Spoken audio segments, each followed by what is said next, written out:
Hey guys, Dr. Sam Imade, a senior lawyer and the former chairman of the Nigerian Electricity Regulatory Commission (NERC), has claimed on Twitter that those who rig elections can happily rig judiciary proceedings. Nigerians, this is really very serious. Welcome back to Prospect Channel TV. Thank you for always coming out here. If you are just joining us, please kindly subscribe. And don't forget to give us a thumbs up. Thank you.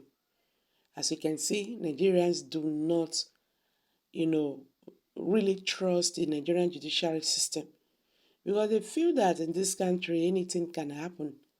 If that election can be rigged and all that, with what happened, they are still saying that the judiciary can never be or cannot be trusted because anything can happen as it is right now. Dr. Sam Imade, a senior lawyer and the former chairman of the Nigerian Electricity Regulatory Commission, has claimed on Twitter that those who rig elections can happily rig judiciary proceedings. Sam Imade took to Twitter a few minutes ago to declare that people should quit pleading with the President Muhammadu Buhari not to make May 26 a holiday. According to Sam Imade, those who rig elections may cheerfully manipulate court proceedings as well. On that issue, Sam Imade supplemented his comment by saying that instead of appealing to Buhari, they should mobilize an alternative force because those who annoy votes can annoy May 26 if there is no opposition and no punitive cost. Imade continued his comment by noting that if people can rig elections and keep their money, they will because it is cost effective. In his tweet, he stated the following. He said, "Stop appealing to Buhari not to make May 26 a holiday. People who rig elections can happily rig judiciary proceedings. Don't appeal to their conscience. Mobilize alternative force. Those who nullifies votes can as well nullify May 26 if there is no resistance and no punitive cost, they will do so." One of the insights of the positive political science is that the rule of law is a realistic, not a normative condition.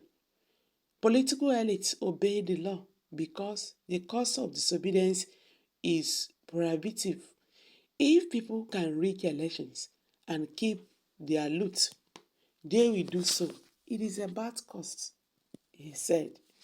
Note that the Supreme Court sets May 26 as the date, which is today, as the date for its decision on an appeal challenging the eligibility of the President-elect Asiwaju Bola Ahmed Tinubu of the ruling All Progressive Congress (APC) to run in the February 25th. The opposition People's Democratic Party (PDP) filed the appeal SC/CV/505/2023, requesting that Tinubu and the Vice President, Senator Kasim Shettima, be disqualified.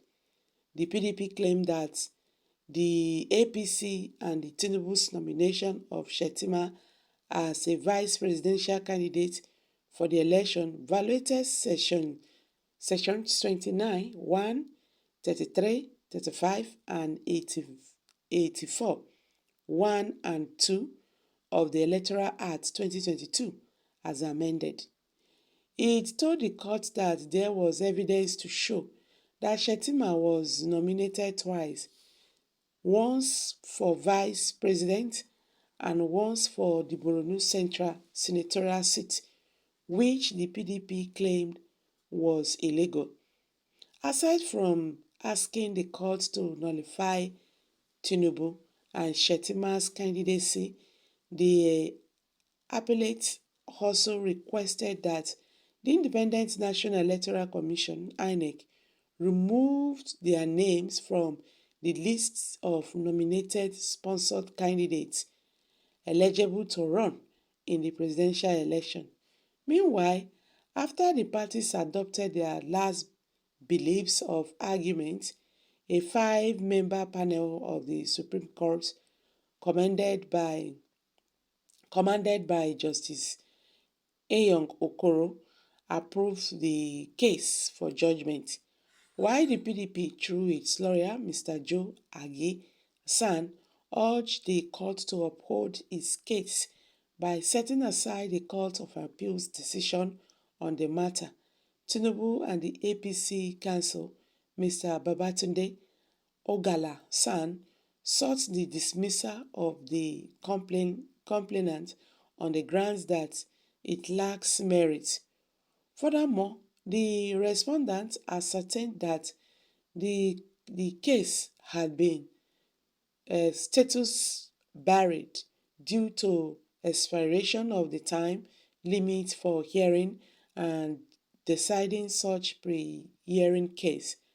INEC, for its part, indicated through its counsel, Mr. Adeniyi Adetosi, that it supported Tinubu and APC's demand that the appeals dismiss with heavy cost. Furthermore, all of the respondents questioned the PDP's legal rights to bring the action, as well as the court's jurisdiction to get involved in the problem of nominating a candidate for an election, which they claim bordered on a political party's domestic affairs. The Supreme Court deferred the matter for judgment after hearing from all parties. Nigerians, and I don't hear am soon. I'm dropping it here. Kindly share your view below the comment section. Thank you.